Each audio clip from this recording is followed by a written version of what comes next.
Bismillahirrahmanirrahim. Suratu Yasin Makkiyah tunte surat Yasin Makkiyah. Au illa qaulahu maksudnya Makkiyah bangsa periode zaman Rasulullah tesih teng Mekkah. Au illa qaulahu kecuali dawuh Allah taala wa idza qila lahum anfiqu alayat niku. Au madaniyatun utawa sebagian ulama ndarani surat Yasin bangsa napa? Madaniyah. Isnatan iku loro wa samanun lan 80 apane ayatan-ayat. Jadi surat Yasin kabeh berjumlah berapa? 82 ayat. Bismillahirrahmanirrahim. Yasin. Ya semua ulama maknanya Yasin itu maknanya nama lain dari Rasulullah Muhammad Shallallahu Alaihi Wasallam. Meskipun secara ikhtiyat, secara hati-hati, mufassir biasanya bilang Allah a'lamu bimuradihi bi. Allah a'lamu dat sing pirsa bimuradihi kelan kersane Allah bi iklan Yasin. Tapi kita tahu secara ahwalul ulama, ya saya ulang lagi, kita tahu secara tradisinya ulama tetap mengatakan Yasin maknanya ya Muhammad. Buktinya terusannya apa? Innaka laminal mursalin. Innaka ke siapa coba? Ke Nabi kan, Nabi Muhammad. Berarti Yasin, wahai Muhammad, kamu adalah mursalin. Apalagi ada istimal yang sudah konsensus seluruh dunia. Misalnya sholatullah, salamullah, ala toha, rasulillah, sholatullah, salamullah, ala yasin, habibillah. Jadi makanya saya berkali-kali bilang, saya pernah ngisi pengajaran tafsir di Madura juga bilang gitu. Ada disiplin ilmu tafsir dan itu kadang ketatnya ikhtiyat. Ikhtiyat itu hati-hati. Sehingga tetap bilang Allah alamu bimuradihi. Tapi meskipun demikian, ada konsensus masif dari para ulama yang menggunakan Yasin Toha itu untuk Rasulullah Shallallahu Alaihi Wasallam. Karena secara siakul kalam pasti demikian. Misalnya di juz 16 ya, surat Toha itu ya, 16 ya. Toha, ya Muhammad, ma anzalna alaikal Qur'ana litasqa. Coba kalau Toha ada artinya Muhammad, lalu siapa? Ada kata ma anzalna alaika, apa? Coba sekarang Toha ganti ya Muhammad kan pas ya Muhammadu ma anzalna alaika al-Qur'ana litasqa. Jelas ya? Secara siakul kalam Toha menunjuk siapa? Muhammad karena tulisannya coba ya. Toha diganti kata Muhammad. Ya tentu diganti secara makna. Ya Muhammadu ma anzalna alaikal Qur'ana litasqa. Yasin juga ganti aja. Ya Muhammad demi Quran yang hakim innaka ya Muhammad laminal mursalin. Sehingga meskipun mufassir secara disiplin ikhtiyatnya, kehati-hatiannya bilang innaka laminal apa? Awa a'lamu bimuradihi bidzalik, tapi secara ahwalul ulama tetap Toha dan Yasin adalah ismun min asma'i Rasulillah sallallahu alaihi wasallam. Kayak tadi apa? Salatullah salamullah ala Toha Rasulillah, salatullah salamullah ala Yasin habibillah. Jelas ya. Jadi antara istimalnya ulama itu beda dengan keikhtiyatan mufassir. Dan tentu kita milih yang istimalnya ulama. Karena itu lebih gampang supaya kata alaika khitab itu kena. Apa? Kena. Mukhatabnya siapa? Terus ketiga kata Ibnu Jarir atau Bari. Gak mungkin Allah mengkhitabkan sesuatu dengan sesuatu yang gak bisa difahami. Karena orang Arab dan zaman itu faham Yasin adalah Rasulullah, Toha adalah Rasulullah. Sehingga ada khitab itu. Buktinya orang kafir zaman itu gak pernah menyoal gini. Muhammad katanya Quran itu indah, mudah difahami. Ternyata ini ada lafaz-lafaz yang kita tidak paham. Nyatanya orang kafir tidak gugat seperti itu. Itu menunjukkan bahwa penggunaan Toha dan Yasin adalah ma'ruf dan difahami. Paham? Jelas ya? Ya soal nanti ikhtiyat, ya ikhtiyat saja kita ikhtiyat. Paham ya? Tapi tetap difahami. Apa? Tetap difahami. Buktinya jelas kan Toha ma anzalna alaika. Berarti diganti saja apa? Ya Muhammad ma anzalna alaika al-Qur'ana litasqa. Bon jelas ya. Wal Qur'ani demi Qur'an al-Hakimi kang bijak. Ail muhkami tegese kang kuat utawa kang kukuh. Kukuh maknane indah, bi aji binasmi kelawan keajaibane susunan wa fadil ma'ani lan keindahane makna. Innaka saat temne sira ya Muhammad wa Muhammad lamnal mursalin setengah sangking wong sing diutus. Sungguh termasuk wong sing diutus Allah. Ora sekedar diutus ala siratin kowe ing atase jalur to dalan mustaqimin kang jejeg. Uti alaik mutalikun ta'aluk bima perkara qabla kang sedurunge iki dawuh. Aitorikil anbiya tegese kowe iku sesuai dalane para-para nabi qabla ka sedurunge sira. Maknane torikil anbiya ya tauhid tegese tauhid wal huda lan petunjuk. Wa taqidu tenau kiti bil qasami klan qasam wa ghairi lan liyane qasam ngrad niku nolak liqaulil kufari marang pengucape wong kafir lagu maring nabi wong kafir komentar ning nabi napa lasta mursala Muhammad iku ora rasul terus Allah jawab innaka laminal mursalin tanzilal azizi kang kowe iku dadi rasul mergo entuk turunan untuk keturunan Quran sing aziz, sing tanzilal aziz. Kang Quran iku dadi sesuatu sing diturunno Allah sing aziz. Fi mulkihi dalam kerajaane wa ar-rahimi kang welas, fi khalqihi lan makhluk Allah. Utai lafat tanzil ku khabar mubtada'in khabar mubtada'. Ya karena Imam Suyuti baca tanzilu sehingga dia nerkepnya mubtada'. Tapi kira kita kan baca apa? Tanzila. Makanya saya berkali-kali ngaji itu sama guru. Imam Suyuti dia itu bacanya tanzilu, makanya dia nerkep jadi khabar. Sementara kira kita tanzila, maka kita nerkep jadi maf'ul mutlaq. Paham ya? Makanya kamu enggak usah bingung iki kok jadi khobar padahal macane tanzila. Utawa ora bingung mergo ora paham pilihane loro tok. Ya. Jadi yang jelas Imam Suyuti itu kadung milih rofa, makanya dia nerkep khobar. Paham ya tanzilu, makanya dia nerkep apa? Khobar. Kalau kita baca kan tanzila, maka itu maf'ul mutlak atau nyimpan kata amdahu. Ayil Qur'an itu kese Qur'an. Bi khabar mubtada'in muqaddarin. Apa sing kang aran tanzilul aziz ya Qur'anu tentu Qur'an. Qur'an tujuane ditung dira supaya ngekeki peringatan sira bil Qur'an kauman ing kaum muta'alikun bitanzil. Maung dira kang ora dikeki peringatan sapa abahum bapak-bapak wong akeh elam yung zaru. Tegese ora dikeki peringatan sapa akeh fi zamanil fatra ing dalam zaman fatra. Ya jadi Qur'an itu gunanya ya membuat logika yang benar supaya orang itu menghindari kesalahan. Jadi menakut-nakuti itu kalau enggak harus tentang neraka, takut dari kesalahan, takut dari kebodohan. Kan kita juga takut kan? Punya pemimpin yang salah, takut punya kasus, takut kepleset. Ketakutan tidak harus dari neraka. Makanya saya berkali-kali bilang, saya sering dulu dinasihati Mbah Mun, enak kepen alim, ojo sering maca tafsir, mari goblok dari Mbah Mun. Maksudnya mari goblok itu gini, mufassir itu manusia, kadang dia itu satu ayat umum, dia mendiktekan ke satu kasus, padahal kasusnya lebih umum. Makanya berkali-kali sama nani umpama ngene, contohnya ngene, karena nanti itu mengikat. Misalnya gini ya, saya ulang lagi ya. Ben gayamu kayak wong alim. Ini kan malam 23. Saya itu enggak pernah loh ngitung sengaja. Tapi ini malam 23 kita insya Allah nginjak juz berapa? 23. Ini insya Allah barokah sekali. Tapi rasa Arab-Arab Lailatul Qadar. Biasa wae. Ora kelas e. Wis ben sing entuk Lailatul Qadar ben wali-wali wae. Kene entuk cipratane wis napa cukup. Lah wong traweh arang-arang njaluk. Iya kalau kita mintanya dianggap Allah minta. Kalau dianggap ngelama. Coba andekan kapasitas Anda itu RT, minta jadi presiden, itu ngelama apa doa? Tidak jawab saja. Ngelama. Jatah kamu untuk azab, kok jaluk Lailatul Qadar, itu ngelama apa Anda? Mestinya jalukmu orang untuk azab, itu bagus. Paham ya? Banyak ulama diajak istisqa gak mau. Banyak itu ulama. Ayo istisqa kita, karena sudah lama gak hujan. Kata ulama tadi, jatah kita ini kena hujan batu dari langit. Gak hujan batu sudah bagus, gak usah minta. Ulama macam-macam. Lah rai-rai ngene iki pantese entuk Lailatul Qadar apa entuk adab ayo jawab. Ayo. Ora entuk adab wis bagus. Yo dadi dongane ya Allah. Ampun jenengan siksa la tu'akhidna. La tu'akhidna maknane njuk Lailatul Qadar apa ora disiksa. Ya makam kita itu masih Rabbana la tu'akhidna. Iku njuk supaya gak disiksa innasina waktu ana kalau kita salah. Kowe kan gak kalau. Wah sudah salah. Jadi donga innasina akhtana sange apikane pangeran wae ditambahin. Kalau kita salah.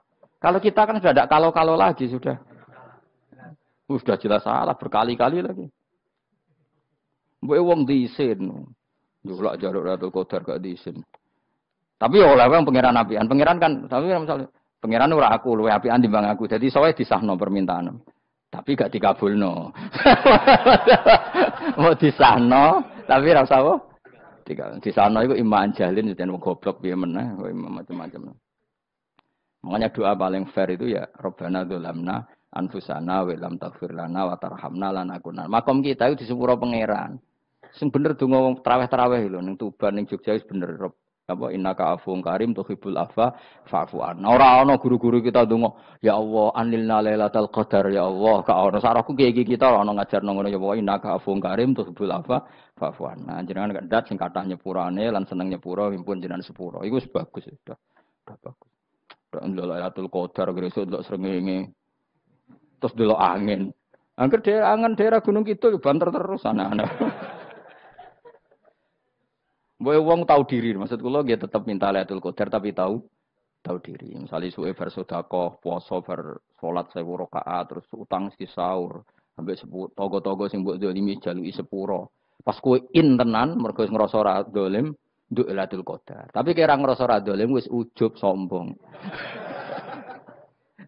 Wong sombong ya ora berhak meraih. Lah terus piye Gus? Ya piye biasa wae, pokok biasa wae. Makom kita ku ora kena adab itu sudah luar biasa. Ora penuh adab piye. Wis ngene iki wis luar biasa, napa? Luar biasa. Mun nang ngandel kula, mesti ngene iki wis keadaan seperti ini terus. Soale dongane wae Rabbana la tu'akhidna in nasina wa akhtana. Itu jadi itu sudah luar biasa. Nah, ini kan teruskan dawuh Mbah Mun. Misalnya Allah bilang gini, fattaku, maka takutlah kamu. Biasanya mufasir ditambahi minan nar, maka takutlah kamu masuk. Sebetulnya yang perlu dihindari dari kita, takut itu ya, takut salah, takut bodoh, takut terdolimi, takut mendolimi orang lain, takut hidup tidak ada gunanya. Tapi mufasir tentu milih yang populer, takutlah kamu dari api neraka. Coba misalnya gini, kita nanti masuk surga. Kemudian zaman di dunia kita tidak pernah berkampanye ya atau berkontribusi untuk agama Allah. Cara saya itu izin. Kata Imam Malik, saya masuk surga. Kemudian orang yang mencintai saya masuk surga itu saya malu. Rasulullah juga gitu. Saya sebagai pemimpin umat, saya malu masuk surga. Dan satu dari umat saya masih masuk neraka. Jadi ulama dulu tuh ketakutannya bukan sekedar masuk neraka. Takut malu, takut bodoh, takut keliru, takut. Saya misalnya nanti masuk surga itu malu. Andaikan saya tidak pernah ngajar tafsir Jalalain. Malu saya. Karena katanya Allah, hak kenapa pun swarga? Terus dibon swarga. Tapi kalau pernah baca tafsir jalan kan anak keren nih. Keren artinya saya pernah mengkampanyakan Quran, pernah mengkhidmati Quran, pernah ngitmai kitab engkau ya Allah. Saya pernah ngitmai umatnya Rasulullah yaitu sampean kabeh. Pernah mulang, pernah sowan. Saya tiap bulan sowan jenengan gak sopan tapi. Mulane kira usah bales sowan rono malah ganggu aneh-aneh. Kadang santri yo pidol, wis diulang cek sowan. Orang itu kiai kalau sudah di rumah itu milik keluarga biar fair. Bermulang cek assalamualaikum terus kiai ini kagok keluargane ku kapan? Boyo mikir bocah ora karo-karuan. Jadi seneng yo di ilmoni, napa seneng yo di ilmoni. Saya ulang lagi ya. Nah, kata yang ditafsir itu sering tidak mengikat. Makanya kata Mbah Mun, baca tafsir itu dikurangi. Maksudnya dikurangi itu bukan apa-apa, maksudnya tadi kalimat yang ditafsir itu tidak mengikat. Yang mengikat itu yang kalimat di Quran. Nah, kalimat Quran itu umum, napa? Misalnya gini, Allah lalu gini, ikdilu, kamu harus berbuat adil. Lalu adil itu misalnya mufasir menafsiri, adil itu menyamakan di antara dua orang konflik. Misalnya di MK 01 dan 02 dianggap sama, itu namanya adil. Itu kan dawai mufasir. Atau misalnya gini, Allah bilang gini ke saya, hak kan ada di kiai sing adil. Terus adil ditafsiri orang, adil itu menyamakan sesama murid, haknya sama. Nah, tapi bisa saja adil itu di luar itu semua. Misalnya gini, ternyata adil menurut Allah gini. Adil maknanya seimbang, apa? Adil itu maknanya apa? Seimbang. Lalu keseimbangan seorang hamba adalah dia ingat Allah lebih banyak. Karena ini bandul yang benar-benar nyata. Allah itu nikmatnya nyata. Sehingga ketika saya sebagai orang alim ingat saya alim itu karena Allah, dikasih ilmu Allah, dikasih cerdas Allah.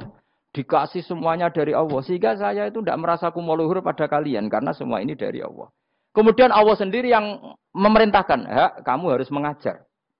Maka saya ada arep-arep salam templek sampeyan, penghormatan sampeyan, apresiasi sampeyan. Karena saya hubungannya hanya dengan Allah Subhanahu wa Ta'ala. Itu namanya adil. Meletakkan sesuatu proporsional. Itu juga adil namanya. Makanya seseorang itu nggak bisa dikatakan abid selagi belum tahu kalau ibadahnya minallah. Jadi misalnya ke ibadah tok. Ternyata kamu yakin itu ibadah kamu, amal kamu itu belum abid. Abid hakikat adalah alhamdulillah alladzi hadana li hada wa ma kunna linahtadiya laula anda tahu. Ketika kita sujud yakin ya Allah alhamdulillah jenengan menakdir saya sujud. Saya salat alhamdulillah engkau menakdir saya salat. Sehingga minallah dulu pikiran itu semua kebesaran kemendahan ini minallah dulu. Baru setelah minallah kita yakin billah. Setelah billah juga yakin ilallah. Misalnya gini ilallah itu. Setelah saya ngajar tafsir Jalalain, kepentingan saya satu. Hamba-hambanya Allah menjadi tambah mencintai Allah. Tidak mencintai saya. Enggak penting sampean mencintai saya. Makanya Imam Syafi'i tiap ngajar bilang begini. Wadidtu annal khalqa ta'allamu hadal ilma. Wala yahmadunani. Saya senang kalau kalian belajar fikih sama saya, tapi kamu tidak usah muji saya. Jadikan fikih ini alat taqarrub kamu kepada Allah. Itu namanya minallah wa ilallah. Itu adil. Tapi adil yang dijelaskan ulama beda-beda tadi. Ada mengatakan adil adalah proporsional antara murid, antara keluarga dan murid. Meskipun kamu senang mulang, jangan merantarkan keluarga. Itu tidak adil. Itu kan versi, no? Maksudnya Mbah Mun, kamu jangan terjebak versi-versi dalam tafsir. Paham ya? Karena Allah hanya ngetikan i'dilu wa aqrabu. Paham ya? Tapi kan penjelasan adil ini orang versi. Paham ya? Ada yang nulis adil adalah meskipun mimpin masyarakat ya ingat keluarga. Karena sing tukang wayo kan nafsir adil adalah karena laki tidak cukup istri satu maka ya kan jadi repot nanti. Tapi kalau kadung istrinya 3 atau 4, adil adalah harinya sama meskipun janda dan perawan. Jari sing lanang gak adil adalah proporsional. Sing wis suwi dikumpuli dikurangi. Yang baru ya mungkin kabeh enggak kalau nuruti. Mungkin enggak? Ya, tapi itu kan versi, nama. Maka kata Mbah Mun itu memang saya itu merasakan, saya sebagai mufasir merasakan memang saya kan sering baca Jalalain beda dengan tafsir Munir, nanti beda dengan tafsir Qurtubi. Saya beri contoh misalnya. Dan kamu pasti salah jawab ini. Kalau kamu benar berarti ya alim tenan. Wa idza darabtum fil ardi falaysa 'alaikum junahun an taqsuru minas shalah. Orang kalau pergi itu boleh enggak ngosor salat? Enggak jawab saja. Boleh kan? Ngosor salat itu apa? Misalnya salat asar 4 jadi berapa? 2. Kalau isya jadi 2. Kalau subuh? Enggak, sudah maju lah. Maghrib? Enggak, kan yang bisa dikosor hanya berapa? Yang rubaiyah, yang apa? Berarti kamu yakin, antak suruh minas sholat artinya 4 jadi 2, yakin? Enggak, jawab saja. Yakin. Nah itu termasuk orang pinter. Ya. Berarti ilmu lagi sak trip. Ya? Sebetulnya kata Imam Qurtubi enggak. Ayat itu kan hanya bilang gini, kalau kamu bepergian, maka kamu boleh menyendak sholat. Qasru itu memotong. Dari aturan yang dulu 4 menjadi 2. Sebetulnya tidak hanya itu tok. Aturan tidak boleh membawa najis menjadi boleh. Aturan harus tumak ninah menjadi tidak harus tumak ninah. Misalnya kamu sholat dalam keadaan perang. Wajib tumak ninah apa boleh sambil lari-lari? Boleh sambil lari-lari. Boleh gak ketika perang kamu sholat sambil menghadap tidak ke kiblat? Boleh. Makanya antak suruh minas sholat maknanya apa? Jika kamu pergi, maka dalam konteks itu kan perang ya. Ayat itu memang konteksnya perang. Wong in khiftum ayyaftinakumul ladzina kafar. Jika kamu dalam keadaan perang, maka boleh memangkas apa yang pernah wajib dalam aturan sholat. Paham ya? 4 menjadi 2. Keharusan menghadap kiblat menjadi tidak wajib. Membawa najis sholat sah enggak? Enggak kan? Tapi kalau dalam perang, kemudian pedang kamu ada najisnya, boleh dibawa enggak? Boleh. Jadi maknanya taksuru a'ammu min ayakuna qasra salat wa a'ammu min ayakuna wajibati salat yang sekarang enggak wajib. Semua itu namanya juga meringkas kewajiban. Berarti nak mana nih? Jika kamu dalam keadaan perang maka boleh memangkas sesuatu yang dulu wajib menjadi tidak wajib, yang dulu haram menjadi boleh. Tapi mufassir mencontohkan qasrus salat hanya 4 menjadi 2. Dong ya. Oh ya, nek alim ngono tenan wis dokter tafsir wis. Engko tak iku sudah dhewe. Tapi ora perlu orang lain ngakui. Jadi itu contoh kecil. Jadi mufasir karena kebetulan dia taunya hanya qasrus salat itu 4 jadi 2, dia itu. Padahal di tafsir lain diterangkan qasru itu artinya menyingkat atau mencendak atau memangkas. Dulu wajibnya sholat itu nggak boleh bawa sesuatu yang najis. Tapi kalau sholat dalam keadaan perang dan pedang kamu ada darahnya, boleh nggak dibawa? Boleh. Bahkan Allah menyuruh dibawa. Dan boleh nggak madhep kiblat. Fa in khiftum farijalan auruk banat. Lagi fa idza amintum fadhkurullaha kama 'allamakum. Ketika keadaan aman baru sholat sesuai standar. Nah berarti kan ada qasrus sholat, ada pemangkasan aturan sholat. Kayak misalnya begini. Dalam keadaan normal, boleh nggak kamu motong pohon pisangnya tetangga tanpa izin? Nggak boleh kan? Tapi misalnya ada banjir bandang, kemudian kamu bisa selamat kalau motong itu. Wajib izin apa malah haram izin? Haram izin, harus kamu langsung potong. Karena kalau tanpa begitu kamu dan yang punya wajib meridhoi. Kalau nggak meridhoi disalahkan syarak malah. Paham ya? Jadi ini penyolongan yang wajib. Tapi tak sebab potong kayak ngelangi kan. Terus gedangnya mbok pangan lha iku berlebihan. Karena Allah memaklumi hanya untuk ngelangi. Jebule wis menisan lah wis. Itu di luar izin syariat apa? Di luar izin syariat. Itu melampaui batas itu. Syaratnya boleh itu ghairu baghiw wala adfamani turra itu darurat syaratnya ghairu baghiw wala dan tidak boleh melebihi batas. Ora ape ngetok gedange dijupuk sik sing mateng dipangan terus diketok. Ora oleh.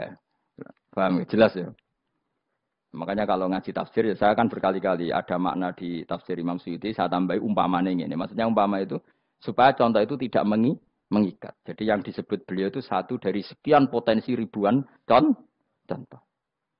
Ya kayak tadi misalnya antak suruh minas sholah. Itu umumnya ulama membayangkan qasru sholat yang 4 jadi 2. Padahal enggak, maknanya meringkas aturan dari wajib menjadi tidak wajib. Bahkan sebagian aturan itu dikatakan haram, tidak haram. Itu tadi misalnya bawa najis atau teman kamu mau dibaca orang kafir. Terus kamu bilang, hei hati-hati. Itu tidak batal kalau dalam sholat siddatil khauf. Paham ya? Jelas? Semaju lah. Malam terlikur. Lelatul. Aku wis gumen mbek wong-wong itu. Bingung ora ilmune wong-wong. Ma ungzira abahum elam yung daru tegese ora den kei wedi sapa ngangge fi zamanil fatra ing dalam zaman fatra. Ya sama seperti ini.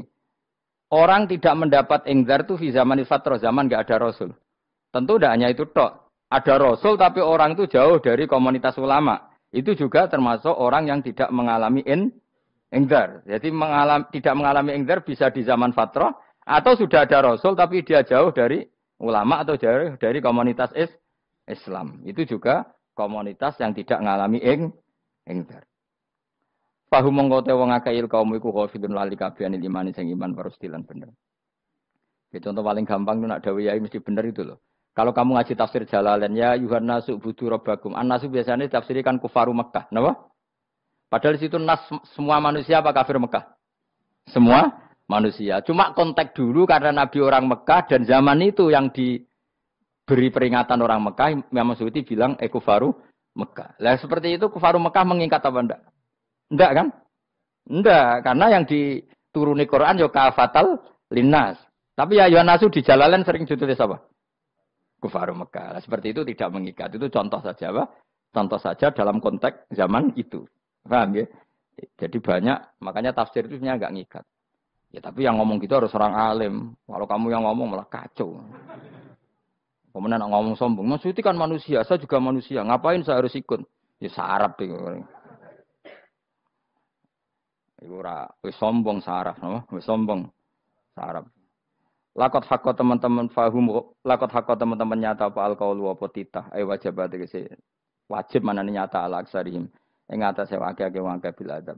Lakot hakko teman-teman dadi nyata apa alqaulu apa titah anane azab. Wajib tegese wajib apa adab al aksarihim bil adab, fahum mongko te wong akeh la yuminu ora iman sapa akeh. Il aksaru tegese te akeh wong ora iman. Zaman niku Mas. Ya, maksudnya zaman itu. Tapi jengben gue buatan ngerti. Tapi yang mungkin Ba'da Isa itu semua orang iman, tapi ya banyak yang setelah iman itu tidak bermanfaat lagi karena wes napa matahari terbit dari napa barat. Hina la yanfa'u nafsan imanuha lam takun amanat min qabl. Inna saat temen ingsun jalna ga ingsun fi anaqihim. Ing dalam gulu-gulune wong akeh tak gawe aghlalan ing belenggu. Bi ayu dhamma kamran bi antu dhamma kamran ento dewi kumpulno ilaha maring anak apa alai di tangan. Di anal gila karena saat menegil iku yajma'u iso ngumpulno apa gil al yada ing tangan kal unuk maring geger maring napa gulu-guri lho jenenge unuk. Wong Arab nak darani kene iku unuk, nak darani kene iku nakher. Ya jare wong Arab, ya kene iki unuk, kene iki nakher. Lah gulu niku ngeten, tangan didakok teng napa? Napa? Gulu. Napa jenenge? Cidok niku cidokne. Sing guri-guri.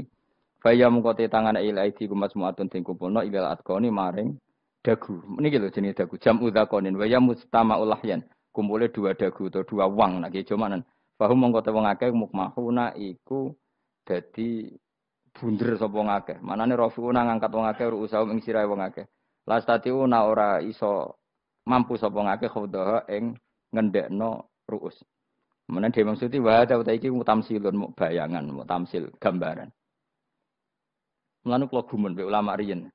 Tak contohno ya, nak ulama dhisik ku top. Wong dhisik nak darani bun neraka digludungno. Wong kafir sok ben digludungno ning neraka. Iku yo pancen ngalim tenan ngomong dhisik. Mergo gambarane ngene, ora usah mbok praktekno sampean, praktekno saiki wae. Nak praktekno sampean kowe sampean mlebu neraka. Dadi ngeten, wong nak lungguh ngene, wong Arab nak darani iki ason-ason. Terus ngeten. Ngeten, niki kan niki jenenge apa? Dengkul. Dengkul itu kena dagu, terus tangan kena jidok. Dadi ngeten. Jadi wong wis dalam keadaan bunder. Paham ya? Lah mulane malaikat karek nyaduk terus gludung-gludung ngono. Paham ya? Jadi mergo yo napa? Dengkul nempel dagu, paham ya? Tangan nempel jidok. Terus ditaleni. Paham ya? Terus ya karek gludung dong, mulane wong kuno nak darane bun neraka iku. Oke bayangno saiki sok ben ra usah, gak usah mlebu maksudnya, paham ya? Mulane ape mlayu ora iso, wis posisi ngono, paham ya? Sebenarnya rasa delok, maksudnya itu praktekno saiki. Menang delok. Lah dawuh Imam Suyuti wal muradu te kang den kersakno iku annahum sak temne wong akeh la anu nek ora tunduk sapa wong akeh lil imani maring iman. Wala faduna nek ora tunduk sapa wong akeh ora ndilukno ru'usahum ing sira wong akeh lahu krana iman. Iki tapi dawuh Imam Suyuti. Tentu tidak semua ulama sependapat. Jadi cara Imam Suyuti semua yang dikatakan Quran ini mu'tamsil. Artinya mereka tidak tunduk, maknanya tidak menerima iman. Ya, tapi itu cara Imam Suyuti. Ulama lain yang mengatakan tidak. Memang orang kafir ketika masuk neraka dalam keadaan seperti itu. Dan digeludung. Ya tidak apa-apa sama-sama benar. Ya sama-sama benar karena ya Quran itu milik bareng. Ya. Milik bersama. Jadi apa ya? Kan banyak kalimat kayak tadi. Mengkosor sholat. Meringkas sholat. 4 jadi 2 yang meringkas. Paham ya? Dari aturan ketat menjadi agak longgar juga meringkas. Jadi semuanya namanya memotong apa? Memotong dari 4 menjadi 2 ya memotong, paham ya? Dari aturan wajib menjadi tidak wajib juga memotong. Nah, itu kan sama-sama benar. Lihat nanti konteksnya. Wajah analan gawe sapa ingsun mimpeni aitim saking ngarepe wong akeh sadan ing tutup. Wa min khalfim saking gurine wong akeh sadan ing tutup. Fathisin sadan wa dhammiha lan dhamai sin sudan fil maudhi'in ing panggonan loro. Faksena mongko ngekei gelap ingsun ing wong akeh, fa mongko te wong akeh laib sirun rane ngali sapa wong akeh. Tamsilun iki ya contone aidon disat diturukil iman maring ketutupe dalan iman alih ngatasi kufar. Nak cari Suyuti kabeh iki mau tamsil. Dadi ngene. Dari depan kami kasih tutup, dari belakang kami kasih tutup, kemudian mereka saya kasih kegelapan. Maka mereka tidak tahu. Mananya apa? Dari arah depan yang mereka enggak ngerti pentingnya iman, dari arah belakang yang mereka tidak ngerti pentingnya iman, maka mereka buta, artinya tidak iman. Itu cari Imam Suyuti. Tamsilun aidon ini hanya perumpamaan lisat diturukil iman, yaitu tertutupnya jalan-jalan iman. Tapi ulama lain mengatakan ya enggak. Memang pernah ada peristiwa di mana orang kafir ngepung Rasulullah dan mereka dari depan matanya dihalangi, dari belakang dihalangi, sehingga ketika Rasulullah keluar mereka tidak melihat. Itu ya nyata. Ya jadi makanya ngaji. Ya. Jadi ben keren. Oh ini ada sekian tafsir. Terus gue ngomong kan kayak wong alim keren. Nah takoi kata siapa? Ono rekamane. Tapi yang orang ngaji dhewe, tak tahu kata siapa, ada rekamannya. Lah anak aku takut ada kata siapa Gus, tak dudono kitabe. Lah anak gue dudono rekaman. Iku sapik zaman akhir ngono wis maju. Sok sing rido kan. Enak kok Kang dadi orang alim gue enak. Nanti itu sudah wong alim ya rugi. Tadi nanti kan gitu. Syekh Abdul Qadir masuk surga. Entah ini gelombang kedua dan para penggemarnya. Jadi akhirnya sing alim tenan yang mlebu swarga, sing kedua apa? Dan para penggemarnya. Iku ora usah alim, Kang, cukup penggemar. Jadi aku sebenarnya rugi kan. Gus Pak masuk swarga kedua dan para penggemar. Waduh. Terus jebule padha ae. Iku saking rahmane Allah. Kenapa? Kan masyhur itu hadis itu. Rasulullah itu ada sahabat nangis, enggak bisa tidur nangis. Berhari-hari enggak bisa tidur nangis. Hanya karena ingin punya satu pertanyaan.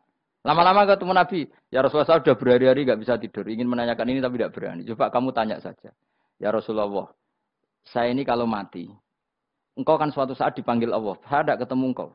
Makanya mumpung sekarang saya tak melihat wajah engkau sekuat-kuatnya, sepuas-puasnya. Kata Nabi ya. Terus, kenapa? Ya kalau engkau di surga, saya di neraka kan nggak ketemu lagi. Atau kalaupun engkau di surga kan kelasnya beda, kan tidak ketemu lagi. Jadi kemungkinan dua-duanya itu tidak ketemu. Kata. Karena tadi bisa saja. Ya, artinya Nabi karuan di surga, saya di neraka tidak ketemu. Atau engkau di surga, saya di surga pun beda kelas. Ya, enggak ketemu. Terus kata Nabi, tidak begitu aturan mainnya. Almar'u ma'aman ahabba. Orang itu sesuai yang Ya dia orang bersama orang yang dicintai. Jadi ya saya harus ikhlas kalau kamu saingi nanti. Ya takdir no. Takdir. Wasawana ni padha uga ale ing atase wong akeh angger tau te ngekek peringatan sira gumeng wong akeh tahqiq ilham zaiten angger ta. Wa ibdali saniyati alifan angger ta humata sili ala nasil hamzah wa itu khali alifan wa bon alif bin musahalan dan hamzah sing ditasil wa ukhra lan ya wa tarki lan tinggal itu khol. Amnam tungwirhum wong ra wis bakat kafir mbok elingno cek ra mbok elingno tetep la yu'minun ora gelem iman. Lah sing iman iku sapa inama tungdiru ang mestine ngelingno sira. Maksude yan fa'u tegese manfaate apa ing garuka peringatan sira. Peringatan nemu manfaat man ing wong ittaba kang anut sapa man adzikra ing Qur'an il Qur'an tegese Qur'an. Wa khasyialan wedi sapa man ar-Rahman ing Allah Rahman bil ghaibi padahal ora roh pangeran. Ya khofa tegese wedi sapa hu ing Allah toh walam yara ora ningali sapa wong hu ing Allah. Nane bil ghaibi itu apa? Takut Allah dalam keadaan toh dia tidak melihat Allah langsung. Mereka tak tafsiri bil ghaibi barang gaib. Barang gaib ning Indonesia terjemahannya hantu. Melihat alam gaib itu maknanya apa dalam bahasa Indonesia? Hantu. Mulane bil ghaibi ra tak terjemah, apa? Piye namane wa khosyalan wedi sapa wong ar-Rahman ing Rahman bil ghaibi padahal dene ra roh langsung. Ya ora usah diterjemah ya. Terjemah dadi apa? Barang gaib malah repot. Fa basiruhum mongko ngekeki berita gembira sira ing man bimaghfiratin kelawan pengempuranan wa ajrin dan ganjaran karimin kang terhormat. Orang yang seperti itu yang ngikuti Quran dan takut Allah itu layak mendapat maghfirah wa ajrin karim wa ta'ala juru karim wal jannatu swarga. Inna satamna ingsun wa nahnu ya ingsun iku nuhyi uripna ingsun almauta ing wong sing mati libasi krana fas. Wa naktubulan nulis ingsun fil lauhil mahfuz ma ing apa wae kodamu kang nglakoni sapa ngake fi hayatihim. Di lauh mahfuz apa yang pernah kamu lakukan ditulis min khairin kaapian wasari dan kaelean liujazau supaya diwales sapa ngake alih ing atase iki. Wa atharahum lan yo tak tulis bekas-bekas kelakuanem. Matek saya perkara ustuna kang digawe sunah apa bima badam sak wong akeh. Jadi perilaku kamu ditulis, setelah kamu mati ya masih ditulis, yaitu bekas-bekas sunnah kamu yang pernah kamu lakukan. Jadi misalnya kok penemu judi, selama ada orang judi ya kamu dapat, paham ya? Paham ya? Loro gak ya?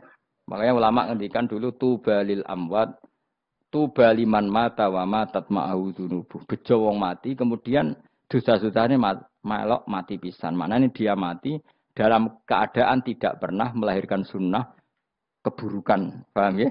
Tapi bejo wong sing mati, kemudian dia meninggalkan sunnah kebaikan yang diikuti terus. Kok sampean ini lho bener? Gak paham jalan lah, nggo jalan ngalor tur ngaji. Sehingga sebenarnya anak gak paham lah ya gowo. Lho kok nggo jalan cung dhisik bapak ra paham lah ya gowo.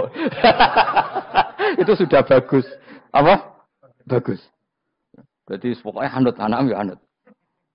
Wah, pokoknya keren, pokoknya keren sampean keren. Jadi nanti sampean anak tuku jalan takoki, Pak. Kok tuku jalan dhisik bapak aku ning lemari iki ono jalan. Lah tapi dhisik bapak paham yo ora paham padha. Wis stop, stop. Jelas ya itu wanak tubuh mangkodamu wa atharoh. Makanya sisa-sisa amal kita, bekas-bekas amal kita semuanya adalah ditulis sampai Allah Subhanahu wa taala. Mulane kula kepengin jenengan nate syukuran, pisan-pisan nate syukuran pertama anak kita bisa sholat. Guling-gilingan banyak orang syukuran perkara ulang tahun. Kenapa pertama anak kita bisa sholat, kita tidak pernah apa? Syukuran. Padahal sholat itu yang menjadi identitas anak kita, kehambaannya ila yaumil qiyamah. Mbok orang itu gitu. Sehingga nanti anak kita itu senang sekali. Itu saya itu kalau agak marah, itu anak saya yang paling kecil, baru umur 6 tahun. Itu tahu-tahu bilang, "Pak, saya sudah sholat." Karena dia tahu, saya itu paling terhibur kalau ada berita sudah sholat. Jadi itu penting supaya orang itu tahu orientasinya bapak itu sholat. Jadi jangan sampai terus anak kita kalau ulang tahun syukuran, tapi pas sholat kita dingin-dingin saja. Lama-lama anak kita berperasaan sholat itu tidak penting. Buktinya apresiasi bapak biasa saja. Itu contoh kecil. Sehingga nanti tertanam. Anak kamu tertanam, nanti cucu kamu tertanam. Jadi itu namanya asar. Apa? Asar. Jadi harus seperti itu. Jadi ya itu namanya asar. Makanya Nabi Ibrahim nggak berani minta uang sama Allah. Minta rezeki gak berani. Tapi kalau dia menyebut sholat dulu baru berani. Rabbana liyuqimus sholat faj'al afidatam minan nas tahwi ilaihim warzuqhum. Kata Ibrahim, supaya mereka kuat sholat ya Allah. Enggak apa-apa kamu kasih makan. Supaya kuat sholat. Karena kalau Nabi Ibrahim hanya berdoa, ya Allah kasih mereka makan. Nah, digo zino, gue demenan, gue judi. Nabi Ibrahim melok dosa. Makanya dimulai Rabbana liyuqimus sholat. Supaya mereka kuat sholat ya Allah. Enggak apa-apa mereka kasih makan. Tadi supaya ini sholat jadi pokok. Kenapa kita makan? Supaya kuat sholat. Andai kan Ibrahim hanya berdoa supaya kasih makan mereka. Kemudian kekuatan itu dipakai maksiat. Ibrahim kan ikut dosa. Itu sirinya kenapa doanya Robbana liyuqimus sholat. Ya. Jadi kata liyuqimus sholat didahulukan. Apa? Supaya mereka kuat sholat. Maka kasihlah makan, kasihlah rezeki. Jadi supaya sholat jadi pusat orientasi. Itu harus dilatih. Ya tentu kamu ngelatihnya sidik-sidik. Wong anak esopo kan gitu, tapi ini kan cerita aja. Maksudnya orangnya biasa wae, maksudnya biasa wae. Maksudnya iku mau cerita. Kowe gelo ya monggo, terus mutung ra ngaji ya monggo, gampang. Kowe ra ngaji, aku golek murid kok kowe gampang. Kowe golek guru koyo aku kangelan. Ya maksudnya sing gelem ngalah teko ini kan. Oh, liane larang kang nyewane. Wa asarohum lan bekas-bekasnya mereka. Makanya ketika Ahmad bin Hambal itu ahli hadis. Karena selagi riwayatnya dia dipakai, orang tahu Rasulullah itu karena ahli hadis. Benar yang paling hebat tentu qala Rasulullah. Tapi apa artinya qala Rasulullah kalau nggak diriwayatkan ulama dari ulama sampai kita. Tapi apa artinya sampai kita nak gak ono sing ngalahi maca ngene iki. Burohno maca ngene. Paham nggih? Ayo jajal ke tuku kitab Musnad Ahmad. Nak ra roh gubedi larang ngono tok. Mergo ora ono sing maca ra roh isine, paling kenangane apa? Gudi larang. Tapi baru kayak nasi mojo kemudian bisa. Ini juga asar. Sebenarnya kalau oleh niru, aku mati ngorek jalan. Oleh niru. Tapi aja niru sesate. Ngonang jadi rakaru-karuan. Jadi Imam Suyuti loh. Tafsirku udah di ngono. Udah dirusak kabeh. Wa atharahum mastun nabihi ba'dahum. Kalau suwun nggih dilatih, kalau anak-anak sampean mulai bisa sholat, tunjukkan kalau Anda senang lewat syukuran atau lewat apa. Ya harus besar-besaran. Tunjukkan kalau kamu mengapresiasi secara senang. Karena itu identitas kita. Apa identitas kita? Wa kullu shay'in lan ing saben-saben perkara. Nasobahu bi fi'lin fasil utawa nasbuhu. Nasbuhu ta nasabe lafat kullu shay'in bi fi'lin lan fi'il yufasil. Nasbuhu ta nasabe lafat kullu shay'in bi fi'lin lan fi'il yufasiru kang nafsiri ing fi'il apa dawuh ahsainahu. Ahsaina kullu shay'in ahsaina. Berarti namane wa kullu shay'in lan ngitung ing saben-saben perkara. Wa kulasain lan ingsun ngitung ing saben-saben perkara. Maknane ahsaina tegese ngitung ingsun ing sek. Ndobat nau tegese ngitung ingsun ing sek fi imamin ing dalam catatan utawa ing dalam kitab induk. Imam ku maknane kitab induk mubinin kang jelas. Kitabin tegese kitab bayin kang jelas. Wa ta'al kitabul bayin iku Allahul mahfuz lah mahfuz. Subhanallah wa bihamdihi adada khalqihi wa ridha nafsi wa zinata arsyihim adada kalimati. Subhanallah wa bihamdihi adada khalqihi wa ridha nafsihi wa zinata arsyihi adada kalimati. Subhanallah wa bihamdihi adada khalqihi wa ridha nafsihi wa zinata arsyihi adada kalimati. Subhanallah wa bihamdihi adada khalqihi wa ridha nafsihi wa zinata arsyihi adada kalimati. Subhanallah wa bihamdihi adada khalqihi wa ridha nafsihi wa zinata arsyihi adada kalimati. Subhanallah wa bihamdihi adada khalqihi wa ridha nafsihi wa zinata arsyihi adada kalimati. Subhanallah wa bihamdihi adada khalqihi wa ridha nafsihi wa zinata arsyihi adada kalimati.